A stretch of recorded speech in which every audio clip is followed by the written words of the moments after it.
იყო განკარგულება, რომლის შემდეგაც ცხინვალის მიმართულებით ასეულობით გრადის ჭურვი გაუშვეს.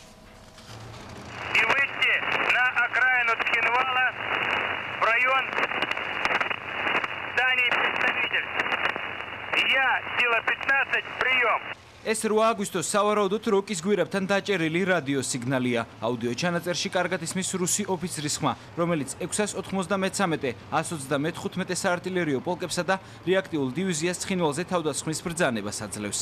Перед началом движения осуществить огневое поражение артиллерией, разбомбить все в ходе выдвижения, расстреливать все, что шевелится, наносить максимальное поражение.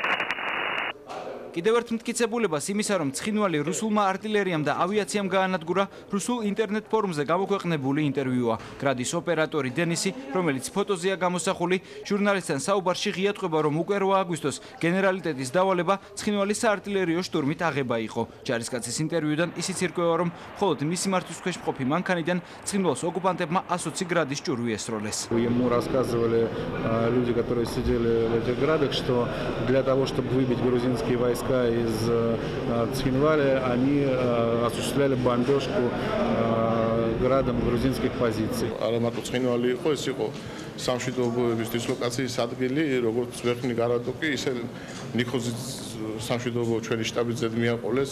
რუსულ ინტერნეტ ფორუმებში გამოჩენილი ინტერვიუ სამხედრო ექსპერტებისთვის იმის თქმის საფუძველი გახდა, თუ რამდენი ხნით ადრე ემზადებოდა მოსკოვის საომარი მოქმედებებისთვის. რუსი არტილერისტებისათვის დიდ ფასეულობას არ წარმოადგენდა ცხინვალის ის გარეუბნები, სადაც იყვნენ ქართველი ქვეითები. საარტილერიო დატყვევის განხორციელება და მათი საარტილერიო სისტემის განთავსება თუნდაც ჯავის რაიონში, ეს რა თქმა უნდა არ არის ერთი ორ დღის საქმე, ეს ერთი.